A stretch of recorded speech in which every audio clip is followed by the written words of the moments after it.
фарохонии сухангӯи ҳизби наҳсати исломии тоҷикистон аз кӯли мухолифин барои гуфтугӯ. бедодгарии сел дар баъзе аз навоҳии кишвар. вокуниши аҷиби тоҷикистон ба латтукубу боздошти донишҷӯён ва муҳоҷирони тоҷик дар Русия. эълони рӯзи ифтитоҳи бузургтарин масҷид дар шаҳри Душанбе. сухангӯи ҳизби наҳсати исломии тоҷикистон кулли мухолифинро ба гуфтугӯ даъват кардааст. бобуҷони қаюмзод таи як фарохоне аз тамоми нерӯҳои мухолифи ҳукумати тоҷикистон даъват кардааст то сари масоили куллӣ тамаркуз кунанд. дар ин фарохонӣ бобуҷон қаюмзод ки бар пояи баҳсҳое дар мавриди иддаоҳои роҳбари тамоми мухолифон хондани Муҳиддини Кабирӣ раиси паймони миллии тоҷикистон навишта шудааст, гуфта мешавад истилоҳи роҳбари мухолифон як истилоҳи сиёсию марсум дар саросари дунё аст ва аз тарафи тамоми расонаҳои ҷаҳону коршиносон истифода мешавад.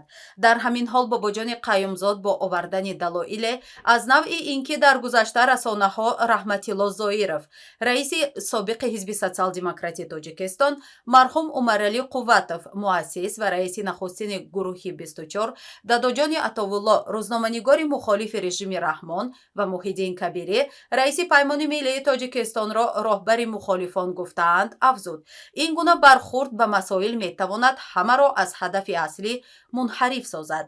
ба гуфти сухангӯи ҳизби наҳсати исломии Тоҷикистон, агар мо дар ҷустуҷӯи хатову иштибоҳи ҳамдигар бошем, мутмаинан даҳҳо иштибоҳи ҳамдигарро пайдо хоҳем кард.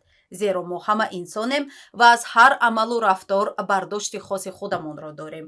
ҳамчунин ҳар як гурӯҳ ва созмони қавӣ ҳам дорои андешаву аҳдофи худаш аст ва аз истифодаи ҳар як ибораву мафҳуми роиҷ эҳсоси хатар намекунад, балки бо дарки вазъият ва бо кушодарӯйӣ онро марбут ба бардоштҳои мутафовит аз як ибора медонад.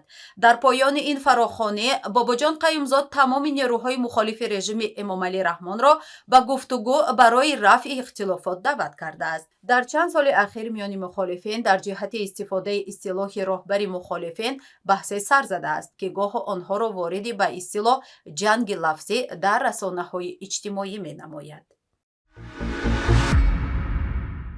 таи ду рӯзи ахир сел дар манотиқи мухталифи Тоҷикистон чандин манзил ва мазори сокинонро хароб кардааст. ахиран Каримҷон Ёров, мудофиаи ҳуқуқи муҳоҷирон дар Русия, бо нашри чанд видеое аз бориши жола ва омадани сел дар ноҳияи Ғарм хабар додааст. ӯ навиштааст Ғармро сел шуста бурд. дар як видеое ки дар фейсбук Каримҷон Ёров пахш кардааст дида мешавад дар поёни як дара чанд мард ба забҳи говҳое машғуланд ки бар асари боридани жола зери обу селоб мондаанд. дар ҳамин ҳол Парвиз ТВ низ бо нашри чанд видеое гуфтааст дар шаҳри Ваҳдат ва ноҳияи Ёвон ҳам сел омадааст. канали телеграмии Мо Тоҷикистонием бо нашри як видео гуфтааст дараи ромити шаҳри Ваҳдат шоҳиди сели азиме шудааст. дар видеои ин телеграм-канал як нафар мегӯяд Сайфулло ҳам ҳайф шуд, сел ӯро бо мошинаш гирифта рафт. корбарон дар зери ин видео навиштаанд ки он аз омадани сел дар дараи ромити шаҳри Ваҳдат сабт шудааст. дар ҳамин ҳол Кумитаи ҳолатҳои фавқулоддаи Тоҷикистон мегӯяд дар рӯзи 23 май дар деҳаи Варваи ҷамоати деҳоти ромити шаҳри Ваҳдат селфароӣ сурат гирифтааст. ин манбаъ мегӯяд селоб вориди 3 манзил дар як деҳа шудааст, аммо ба иттилои ин манбаъ ин сел хисороти ҷонӣ надоштааст. дар робита ба боридани жола ва омадани сел дар ноҳияи Ғарм бошад, Кумитаи ҳолатҳои фавқулоддаи Тоҷикистон чизе нагуфтааст. вазорати умури хориҷии Тоҷикистон бо нашри як хабаре дар сайташ иддао кардааст ки ба боздошт ва латтукуби донишҷӯёни тоҷики донишгоҳи комсомоли лаби амури ҳавзаи Хабарови Русия, ҳамчунин муҳоҷирони тоҷик дар ин кишвар вокуниш нишон додааст.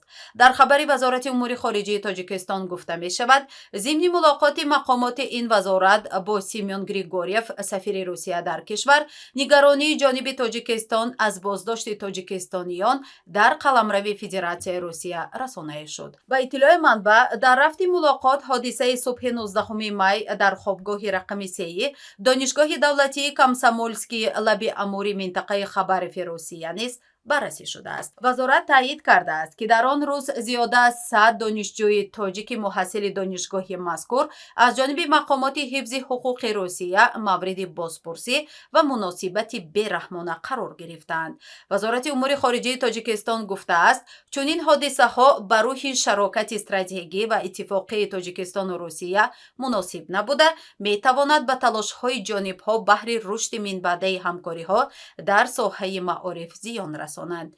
این واکنش وزارت امور خارجه تاجیکستان در حالی است که رسانه ها از بازداشت سراسری مهاجران تاجیک در روسیه خبر می دهند. در روزی که سیمیون گریگوریف سفیر روسیه در تاجیکستان به وزارت امور خارجه دعوت شد، رسانه ها از بازداشت 100 نفر از مهاجران تاجیک در شهرک کتلنیکی ولایت مسکو خبر دادند. حالانکه 2 روز پیش از این دیدار 300 نفر دیگر نیز بازداشت شده بودند. یک نفر از این مهاجران در صحبت با رادیو آزادی گفته است در ضمن بازداشت نیروهای آمان آنها را تحقیر می‌کردند و می‌گفتند باید آنها در اوکراین چقوری کنند. باید گفت معمولا در چنین موارد سفیران کشورها از وزارت‌های امور خارجه احضار می‌شوند و اعتراض کشور میزبان طی آن اعلان می‌گردد. اما وزارت امور خارجه تاجیکستان می‌گوید سفیر روسیه را دعوت و مقامات با او در این مورد ملاقات کردند. بازداشت و اذیت سراسری مهاجران تاجیک پس از رسانه شدن مراجعت ویدیویی تعداد از زنان روس به پوتین شروع شد.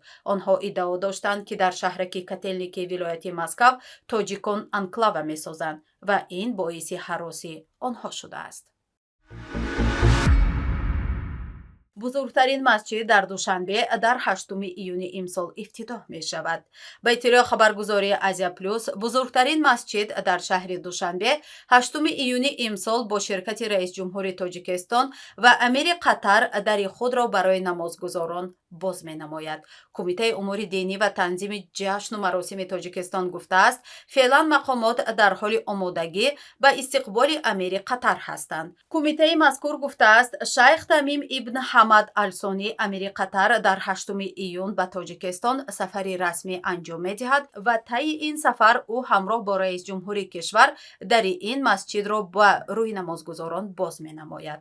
باید گفت این بزرگترین مسجد در تاجیکستان است که بر اساس اطلاعات ارائه شده 100,000 از نمازگزاران می توانند همزمان در آن نماز بگذارند. این مسجد با توجه به طلبات معاصر معماری در میدان 12 گکتار زمین بنیاد شده، دارای 4 برج 75 متری، 4 گلبد 47 متری، مکان نمازگزاری، کتابخانه، آثارخانه، تالار جلسات و پذیرایی، آشپزخانه و ایستگاه برای 500 ماشین است.